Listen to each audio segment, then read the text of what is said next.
Oh man, I think that's the most important thing. If you're in any type of creative space, whatever your medium is, it's just a lot of people get fixated on being the best, right? Whatever that means. I always say the person who separates themselves from the crowd is often the one that's remembered. You know, there's a lot of NBA players better than Dennis Rodman. A lot, but we remember Dennis Rodman because he was Dennis Rodman. So not saying that, of course, being the best isn't important. You should always strive to be the best in everything that you do. But especially in such a unique art form that is professional wrestling, part of being the best is figuring out a way to stand out from everyone else, being unique. And we are back with another episode of the Project Get to Know podcast. My name is Emmanuel. If you are here on this episode, whether it's shared by our guest this week or if the mighty algorithms of all the streaming platforms suddenly appear here, don't forget to share this episode. Or if you haven't subscribed to this show, do so. And of course, we're going to throw the old YouTube adage of liking and commenting and subscribing to this channel. And we have someone special here. It's been a long time coming. And we have Kxriuki in the program. And it's been a while. Like, we've seen each other probably like a few months ago. So it's nice to have a nice little deep dive with you this week. Oh man, thank you. I'm happy to be here. I'm happy you consider me somebody special. So I'm happy to be here. I've been looking forward to this as well. So I'm ready to get started. Yeah, awesome. So because you have immigrant parents from Kenya, and what was it like as you were born here in the US? Like, how much of that culture from your parents or anyone who's in your bloodline, how much of their culture has really exposed you as a person growing up here in the US? A ton. Like you said, I was born here. I'm actually a Jersey native as well. I was Hey, born. I'm Jersey too. Yeah. Right. Yes, sir. Irvington, New Jersey. But we moved to Houston when I was still a kid. So, yeah, it's been ever present in my life. My parents, one thing they did, I will applaud them for, is they made sure I went back a number of times. So it's never like I felt too detached from my Kenyan roots. Of course, I still have the growing up Black in America, but it's also good to, also have a place where you can always think of like, okay, this is home. If I can ever be anywhere, if I ever have to die anywhere, this is where. So that's kind of how I view it. It's always just something I can lean back on. It's always going to be a part of me, no matter how present it might be directly in front of me or not. What were some of those aspects in Kenyan culture that really reverberate you growing up? I mean, just like the typical, I grew up in a home eating Kenyan foods, listening to Swahili, Kenyan music. Unfortunately, I'm not the best Swahili speaker in the world. I'm not going to say I don't know it at all, because speak it to me, I'll be fine, right? Many such cases with immigrant children that they can understand it, but they can't speak it. I'm one of them. A lot of family here in the US as well, so it's not like I'm disconnected from everybody. I would say most of like my uncles and aunts are in the US at this point. So it's And been able to stay you connected. did visit as well. Yeah, you Yes, did a visit number from of time to times. time. I've been like over 10 times, I think. So Yeah, that's nice too. Because like, out of all of that, growing up here in the US, like, where did wrestling kind of come into your life? I can never like pinpoint that answer. When it comes to my Okay. memory, it just feels like it's always been there, because it's been present ever since I was really, really young. I want to say it was my dad that got me onto wrestling, right? Just by having DVDs in the attic, or we'd be flipping through the channels and he'd be, oh, WWF is still around, and he'd stay and watch like the whole episode. It was probably my dad, and then I just got really into it through watching it with him. And then I had, I think the first wrestling game my cousins had, because they lived in the same apartment complex as us. They had Here Comes the Pain 2 on PS2, and we'd always go over to their house after school And for some reason, we only acted like there were two characters available on the game. It was Triple H and The Rock. And I was the younger sibling and younger cousin. So I never got to be the Undertaker because I never got to hit people with the motorcycle because I was the younger brother. So I got a lot of reps in with Triple H on Here Comes the Pain too.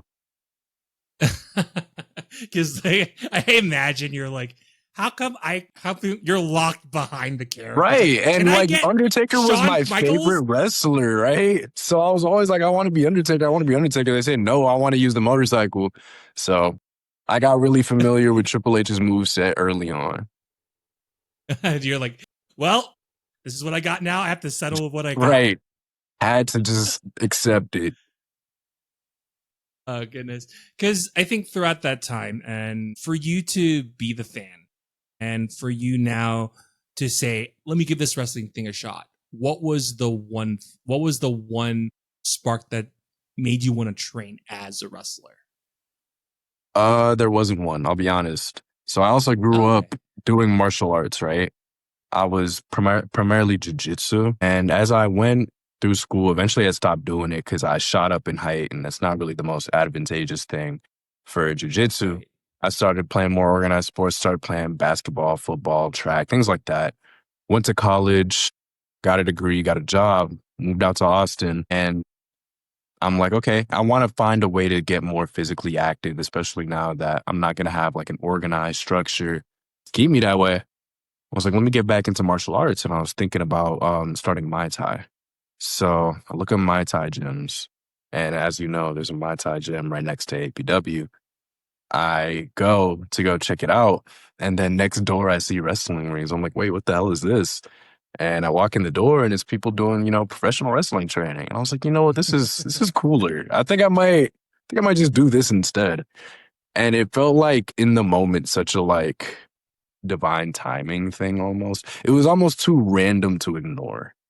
So I was like, you know what? I'm here. I'm in the moment. I've loved wrestling my whole life. And I actually had never even considered being a wrestler ever. Like, even as a kid, I loved wrestling, but I was never the type of kid that was like, I'm going to go to the WWE. No.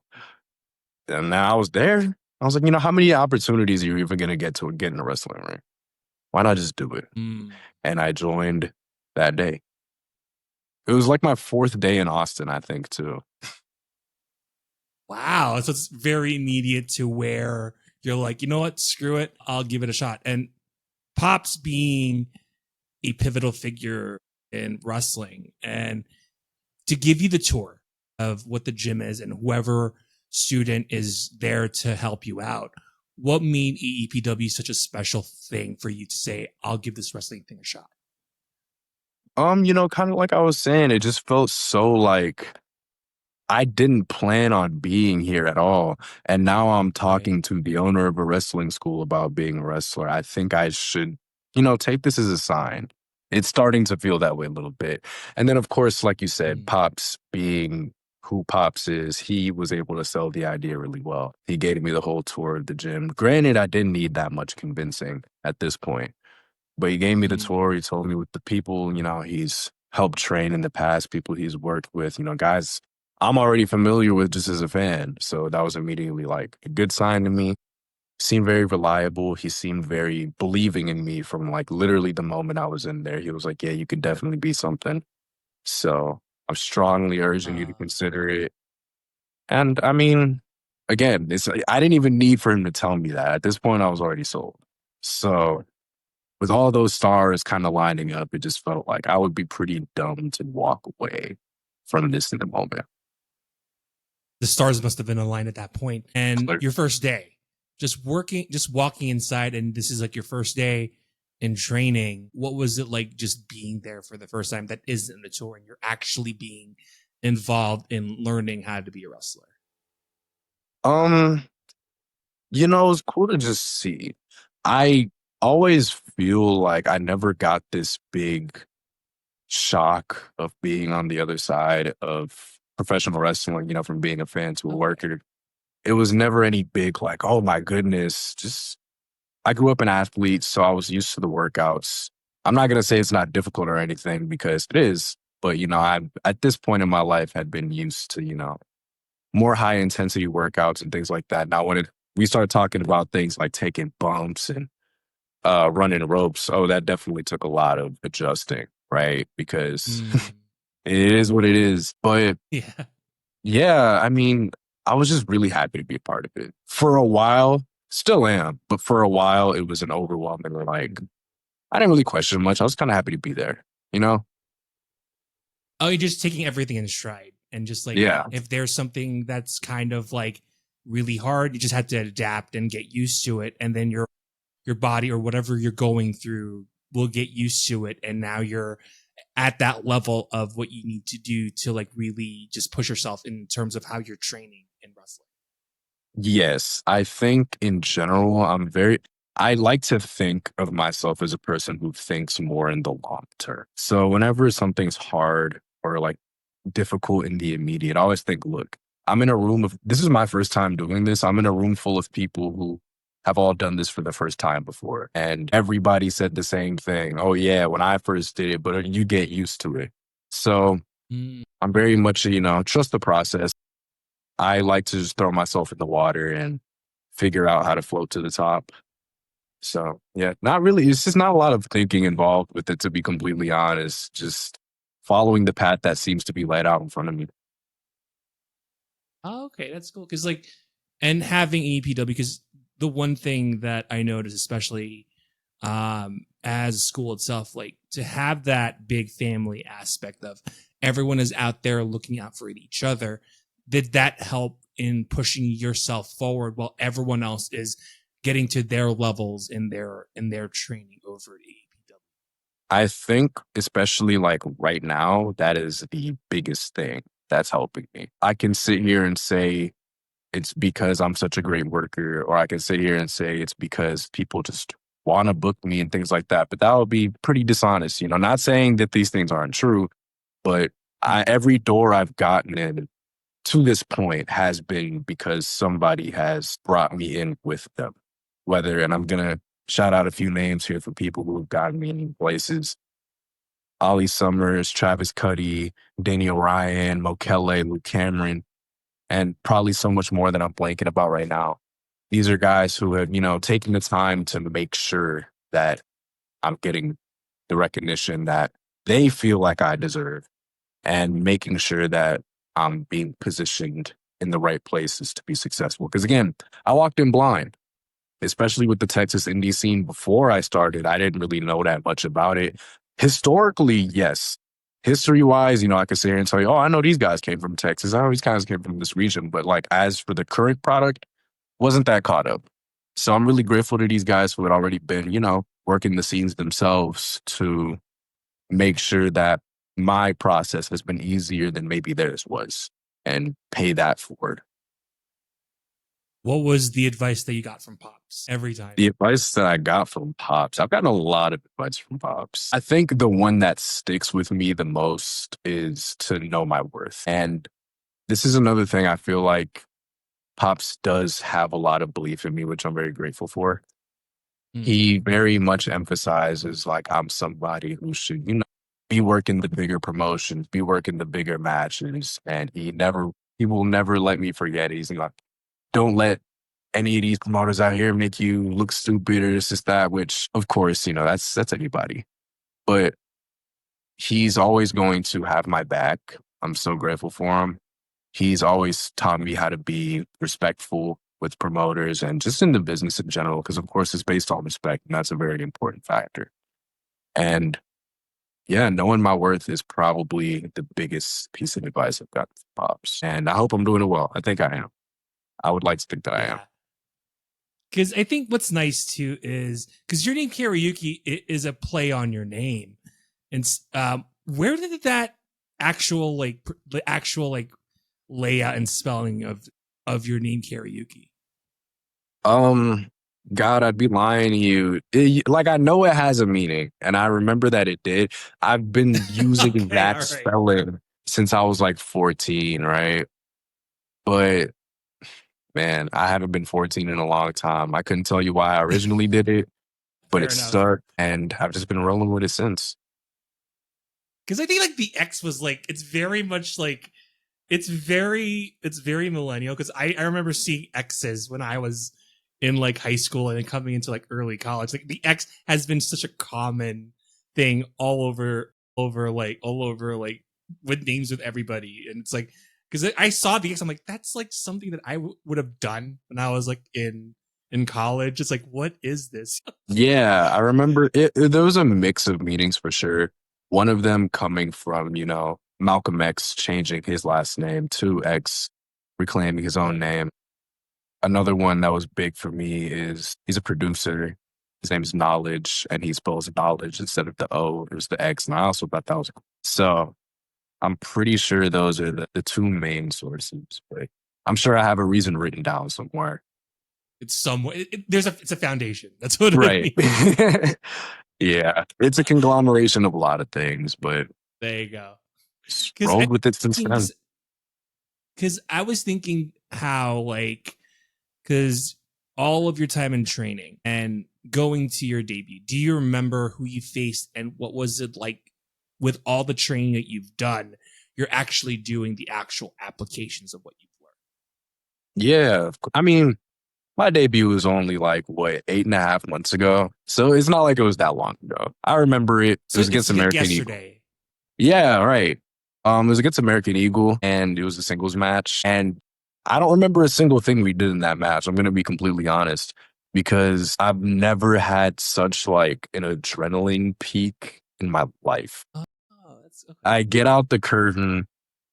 And, I've got a whole bunch of things in my mind, like little mental notes to keep in the back of my brain. I get out, I see the crowd, all that shit is gone. And I'm just moving off pure energy for the next 10 to 15 minutes. And then I get my consciousness back when I go back through the curtain. So I remember that being like an initial feeling and problem of like really just need to stay focused and not let the energy rile me up, for lack of better words. I see. Because, like, of course, like with that debut, feedback kind of became a thing. And how much of that feedback have you really took to heart as you're starting to do each of these matches every other week or whenever AAPW has their shows? How has that been such a good foundation for you to understand at least like the tenets of how you're doing things as a professional player? It's been, that's how you learn in anything, right? Is through feedback. I know I have this problem where a lot of the times it may look or seem like I'm not listening, but I always am. Feedback can come from a lot of places that maybe aren't direct, right? There's the direct feedback. Of course, I can go to Pops and be like, hey, what do you think of my match? Did you like this? Did you like that? Or it can be, feedback you didn't ask for, people just telling you, which no matter how you may feel about it, right? It's important to still take that in too, because if somebody feels like they need to tell you that without you even asking, it's probably a bigger deal than you may have realized. One thing I like to do a lot is watch my matches back and not watch the match itself, but just watch the crowd the whole time. I think that's one of my favorite ways to gather my own feedback, because that's live reaction, right? I can see what makes people react, whether it's making them cheer, making them boo, making them scared, building tension, and cut things accordingly. Okay. Because like the one thing that I noticed too is, and we'll go back to our very first question about having your African heritage being part of you and how much of that has stuck with you as you're starting to build this character past your debut. Like I said, it's always going to be within me in every bit of everything that I do, because that's just who I am, right? I think it's helped me even reconnect further with my own heritage, because now whenever I'm doing things like getting gear, trying to draw inspiration from Kenyan art, Kenyan clothing, or trying to relearn Swahili so I can, start utilizing that as well. I feel like it's a good way for me to stay connected and encourage myself to learn more, not only for the character to get better, of course, because it's like, in any movie role, if you say you're going to play a 13th century British royalty person, right? You're going to go and study that. You're going to go see what things they liked, what they ate, what they wore, things like that. So I think it's just helping me stay very tapped in with my culture in ways that I would have never expected. I think one thing that I noticed is every character is yourself times 100. How do you do that every match? By not doing it. I think Okay. the people who I have mixed feelings about that whole like your wrestling is supposed to be you turned up to 11 because like yes, but if you're actively trying to turn yourself up to 11, you'll look like it. And you never want to look like you're trying to do that, in my opinion, right? So I feel like the less I try and the more I just do naturally act like me, it's easier, you know?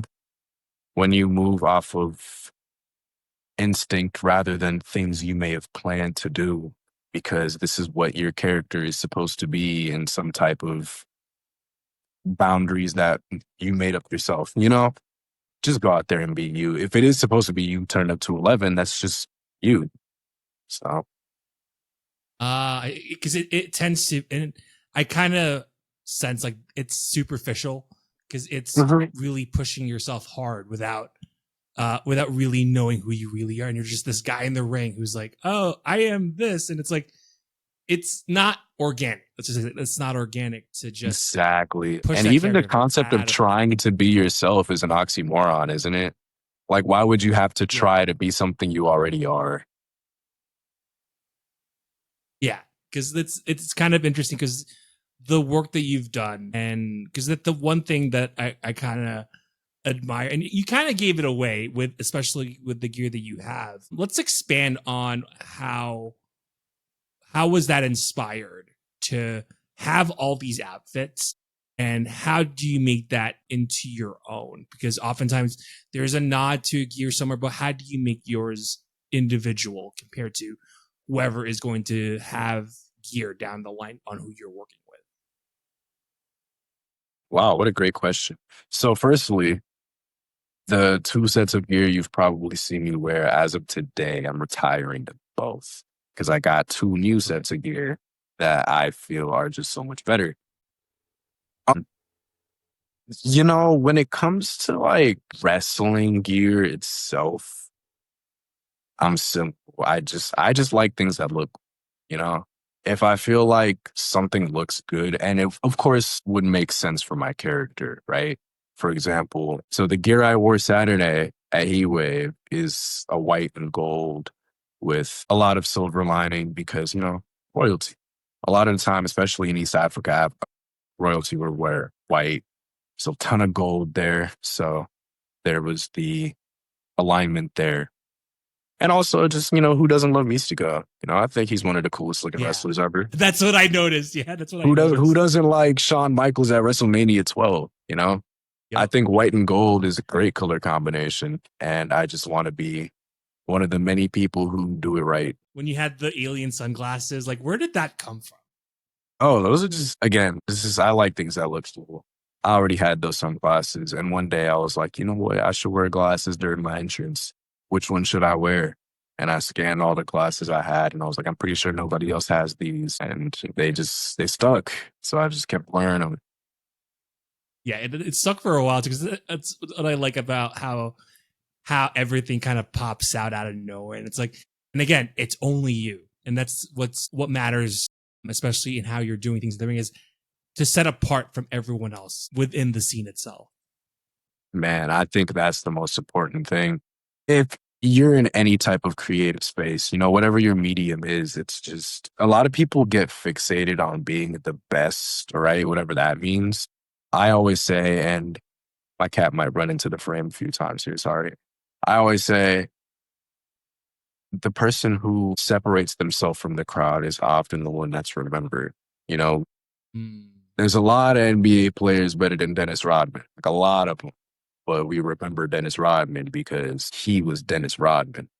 So, not saying that, of course, being the best isn't important. You should always strive to be the best in everything that you do. But especially in such a unique art form that is professional wrestling, part of being the best is figuring out a way to stand out from everyone else, being unique. And I feel like that's one area where I've started to garner a bit of a competitive advantage. So Yeah, because the work that you've done and the America's Championship came around. mhm. And knowing with the work that you've done within that span of time to have that title and to see something manifest of all the work that you've done, seeing that belt, and when the announcer said "and new," what was it like to have all that work being paid off to be the face of AAPW? I can sit here and tell you how great of a feeling it is, but honestly, it was immediate imposter syndrome. Like literally from the Oh, moment I heard and knew, I was like, "Oh, this is crazy." Um, it's a shoot podcast, so I didn't know when I woke up that day. I didn't know I was winning. I wasn't even gonna have a match for the title when I woke up that morning, okay. and when I got there, I still wasn't even in that match. Just plans changed, and now I find out maybe 5 minutes before call time. Actually, that fatal four-way you're gonna be in, nope, you're facing Cuddy again. And I just faced him in the last show. So I was like, okay, I'm not mad at that. There's familiarity there. And again, since he was the champion at the time, and this was literally what match number 6 for me, I figured it was just gonna be another losing effort until it wasn't. Mm. So I found out like at the same time that everybody else did because Pops, right? And it hadn't sunk in with me between like, the maybe 30 minutes to an hour of being told, hey, you're going to win the championship tonight to actually winning it. Wow. So it didn't sink in until like I was doing the promo after winning. And God, that belt's massive, right? Like I'm a pretty larger guy and this belt was dwarfing me. So it was a lot of just like, haven't even had 10 matches. I haven't even been here 5 months. And I'm holding this belt that I've watched people try to get for years and not attain. This is typically the moment where people would either their heads would get swollen or at the very least they would be so proud of their hard work. But for me, it was just like, there's no way. Right. It And humbled you. yeah, and I was able to start brushing that off a little bit over time. I think I finally started feeling free of like oh, I'm not supposed to be here feeling after I dropped it, ironically, because Yeah. now I'm like former champion. It's a little less pressure. It's the same accolade without the pressure of like currently being it.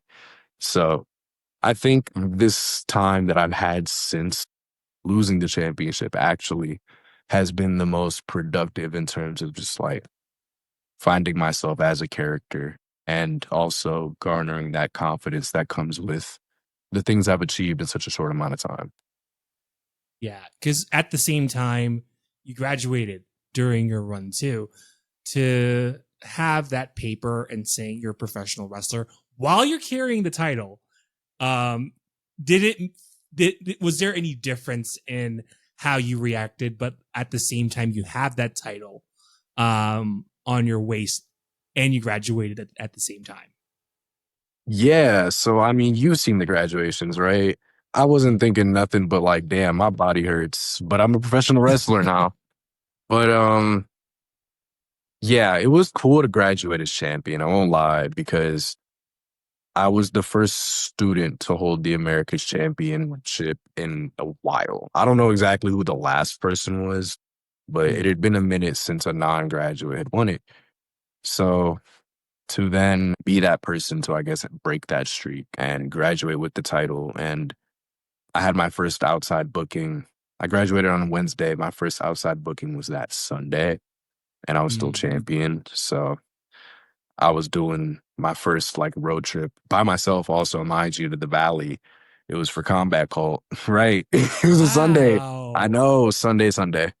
But yeah, I'm doing my like 5.5 hour drive with my belt in the back seat on my way to a booking. It was a cool feeling. And you mentioned going to Combat Cult. So to go past Austin and now you have this paper that says you're a professional wrestler. What was it like going on the road for the first time? And of course, the drive is going to be a part of it and meeting everyone in Combat Cult. What was that like to go past Austin to now making your name out there in Texas? Um, it was just like, the feeling was sitting in. I had time to do nothing but drive and think about it. So it was just like, I'm going on a Sunday, driving 10 hours. I got to be up at 9 a.m. tomorrow, but I'm going to go do something I love to do and get paid for it. It's a really cool Right. feeling. So I was just really happy. And of course, Combat Cult, it's always a great time down there. Shout out to them. They run a great promotion down in the valley.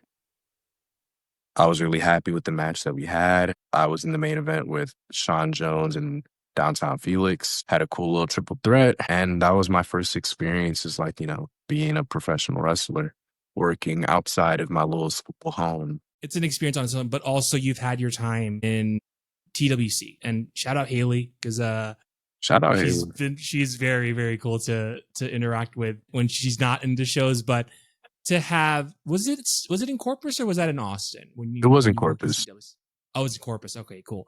So from Combat Cult to now in Corpus, where do you see the difference in the scenes? Or was it all the same, being in the same wrestling ring in a different city?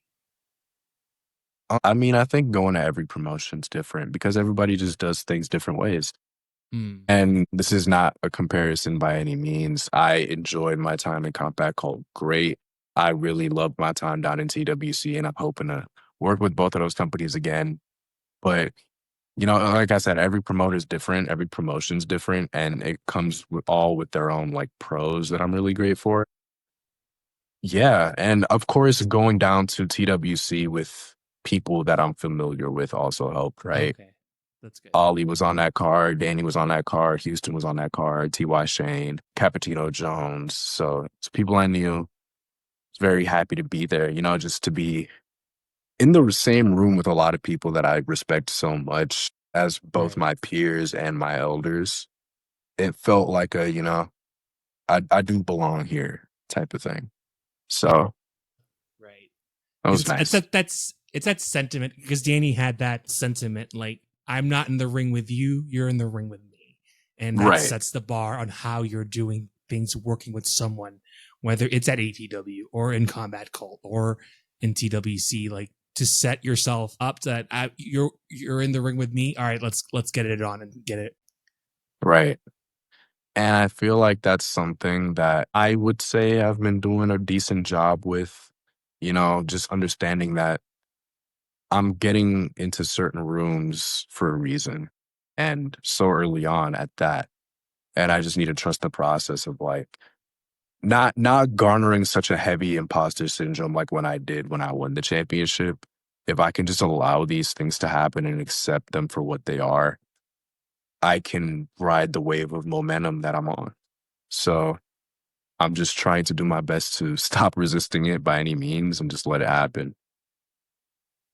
It's like, and it builds confidence because oftentimes, and imposter syndrome in general, you can overcome that, and it takes time and it takes a lot of confidence to say, hey, I know my worth, I know what I'm doing as a worker, and I'll just keep going and moving forward to things that maybe it'll be better opportunities down the line. And it's just overcoming that imposter syndrome and learning that I know my worth as a wrestler. I'll still keep working, keep going at it down the line in your career. Right. And I'm just, like you said, I'm just letting it happen. I'm just letting that confidence build. And I feel like that's something that'll continue to happen over time. Again, I am currently in month 9 of my career. Hopefully, hundreds of more months to come. Right. And like I said earlier, I'm always trying to think long term about this. And I understand that one day these are going to be days that I'm like looking back on as like, oh, remember when it was so simple? So just enjoy where you are. That's, I think, not just a wrestling thing, but a life thing in general.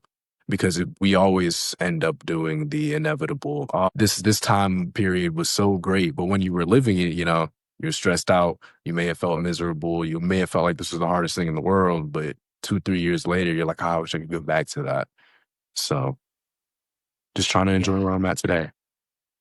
It's nice too because in seeing like a lot of the matches that you're on, it's like it's very that's what I enjoy about like seeing your matches is it's how effortless that you're doing things. But I'm sure you're in there, you're like, oh my god, I gotta go easy. But I'm seeing glad I seeing could make it look that way, man. That's a good thing to hear. yeah, because like Yeah.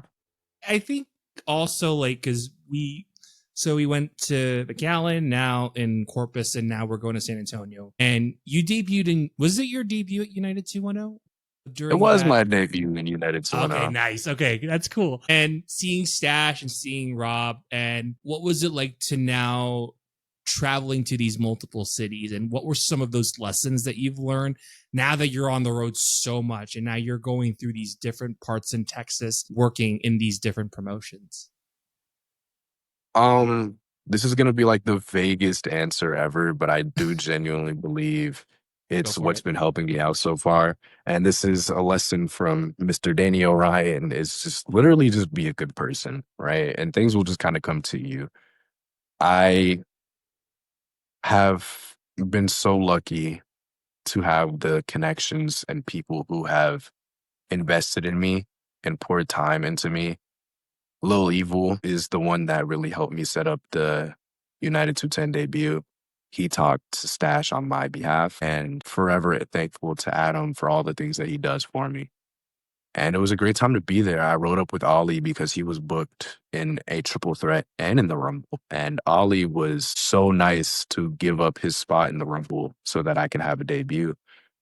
So it's again, as much as I want to sit here and say it's because I'm just so good and people just need to see Kxriuki wrestle, it's really just because I have such a good circle who is willing to invest in and sacrifice for the betterment of my career.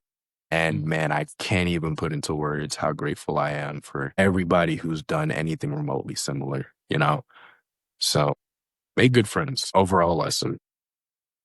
It is just forming those relationships because you never know down the line. This is in real life too.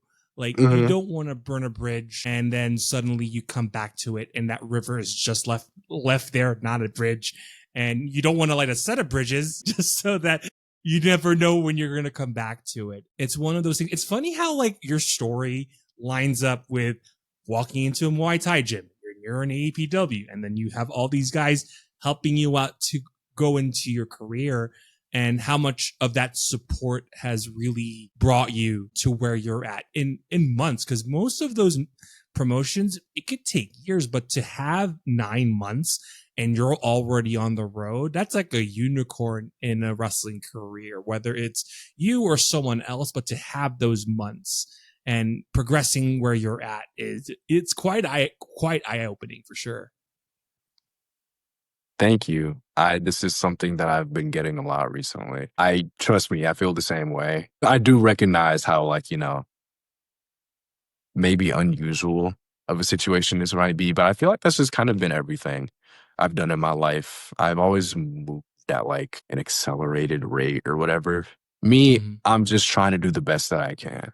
And again, if it wasn't for AAPW and all the people who are basically my family at this point, I wouldn't have any of this. I can't take the credit. They opened the doors for me and then I just did the work to prove that I belonged there. If they hadn't opened the doors for me, I'd just be another one of the hundreds to thousands of talented wrestlers who maybe don't get the opportunities they deserve. Right.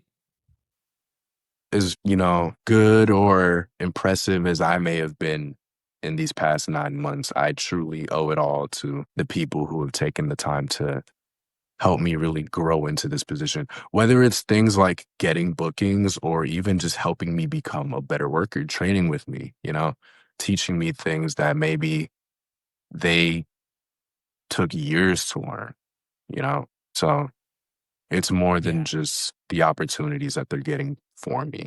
Just everything that they've done for me, I'm extremely grateful. Because now from well, we kind of went backwards in time, but Contenders series became a thing, and seeing Yes. Kiefer, seeing JJ, seeing Bulldog to go to a different system, a different school compared to what you have in AAPW. What was that debut like in the Contender series where it's, I wouldn't say it's different, but at the same time, you know your worth as a wrestler and you can try your hand into something that's new within the Contender series? Yeah, I love going down to Contender Series. I tell Kiefer this all the time. Like, if you ever need me to come to Houston, I'm always going to be happy to, because not only it's easier in Houston for me to have like people I know at shows. The only people I know in Austin are like wrestlers, right? So Mhm. usually it's just me and the boys in the back at our shows. Of course, if I have people in the city that I want to come to the show, I can bring them out. But Houston, I can always have a bunch of people there, and it's always such a great time. I also am very grateful for the Contenders team and their roster for always being so inviting to having me. You know, never had any problems. It's never been any like territorial thing. They've always welcomed me with open arms. Every time I see them in Austin, I try to make sure I return the same love. I love working with the entire New Texas umbrella. It's a great team they got going on there, and I'm excited to continue to do so.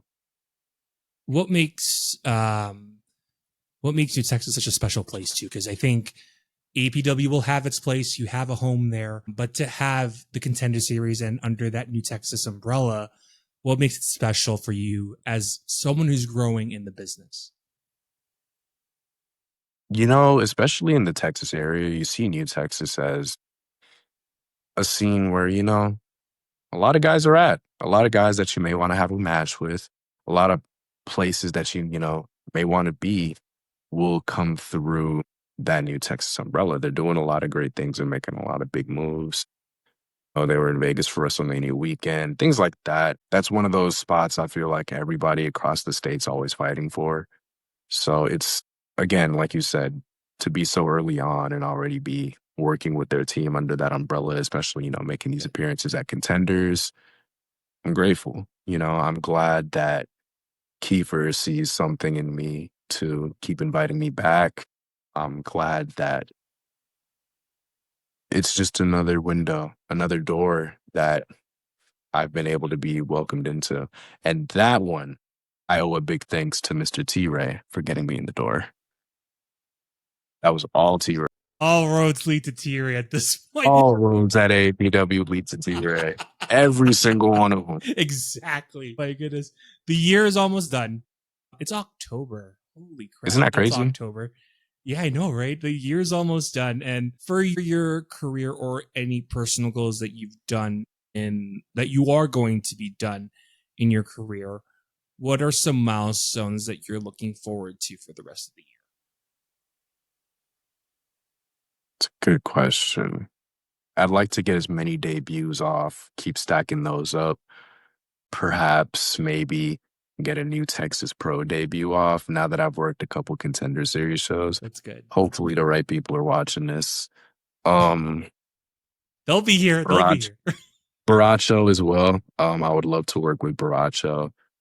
They're doing a lot of great things in Austin that, you know, a lot of my friends are involved in. So I would love to be a part of the game too. I would love to work out of Texas before the year ends if, you know, things keep fast tracking. But of course, we'll see. There's a few opponents I have in mind that I would like to work before the year closes. A few that I know I'm getting already, and a few that, you know, I'm surprised that we haven't had already. I'm surprised I haven't had a match with either member of the Kamikaze Clique, even though we're all under the same roof. But, you know, I'm sure by We're the end of waiting. the We're year, all waiting. I'm We're all sure by the waiting. end of the year, we can figure something out. But even now, like a lot of the guys who are floating around or above my level, I have been able to work with, and I'm really grateful for that. You know, guys like Ethan Hunter, guys like Travis Cuddy, Ollie Summers, Houston Hendricks. It just once again amplifies that faith that Pops and even other promoters seem to have in me if they're willing to put me up guys against guys who are, you know, disestablished early on. So another I do belong type of moment. If Zilla Fatu comes knocking, will you take it? Why is this like such a prominent question? Like I hear this question all the time. I mean, yeah, why wouldn't I? Is there a reason I shouldn't take I had Mazul to throw the Pasu? curveball. I had to throw the curveball out there. Okay. I can't. I throw fastballs. I will throw a curveball out the window. So that's your I curveball of appreciate the it. week. I appreciate it. That's funny. So before we go into the last question, what is your favorite match that you've done so far?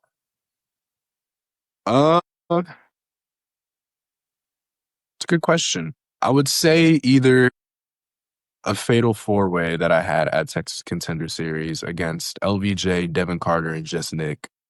Ooh, Or that's good.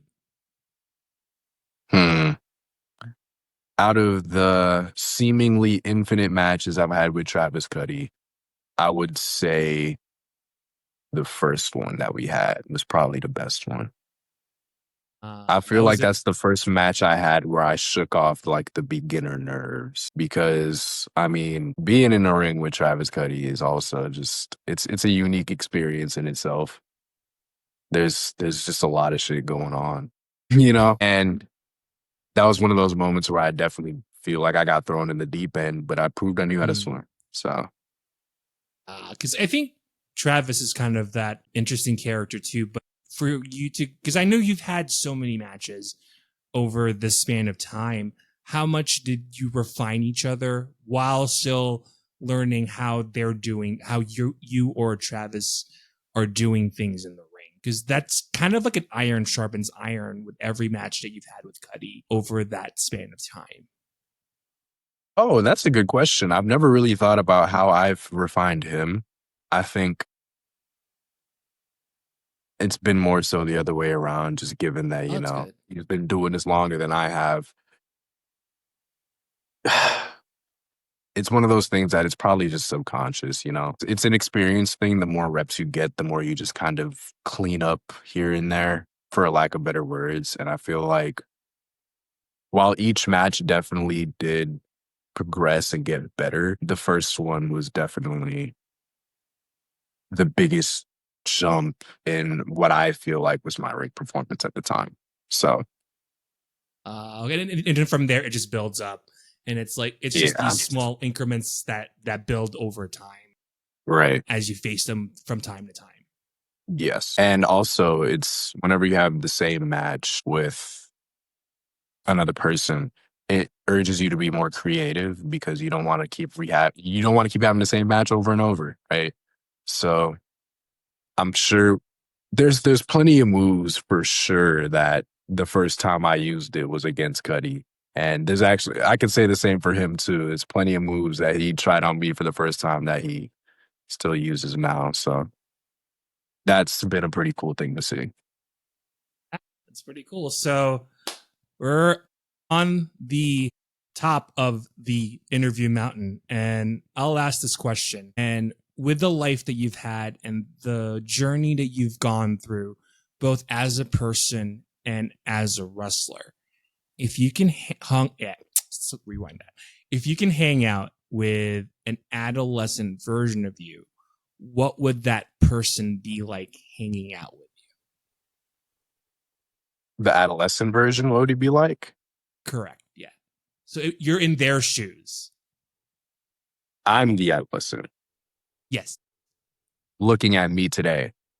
Yep. That's Oh, I correct. would think I was so cool. And I think that's one of the most important things that you can ever get in this life, right?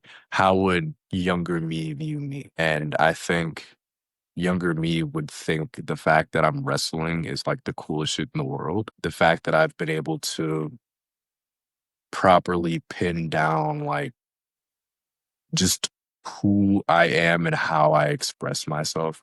I mean, I'm the type of guy, like, I'm grateful for all the small things. I try to practice gratitude in every aspect of my life. The fact that, you know, let's just be real. This is hard times worldwide right now. The fact that I am able to make rent every month, make my car payment every month, dress the way I want, look the way I want, do the things that I want to do, immediately younger me would just be so proud because I mean, there's not a lot of people my age that can say the same. And that's not even necessarily their fault. It's just a product of the times.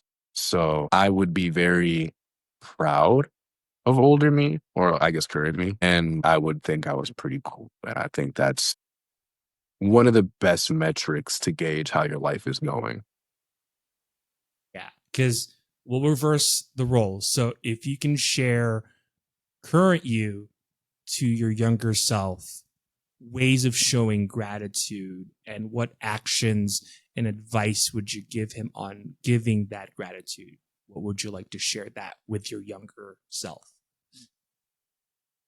Keep loudly being you would be the biggest thing, because I feel like my inability to be anybody other than who I am has been, of course, a double-edged sword, right? Because being so boldly you can, of course, cause conflict with people. And I feel like that's what a lot of people like to focus on so much.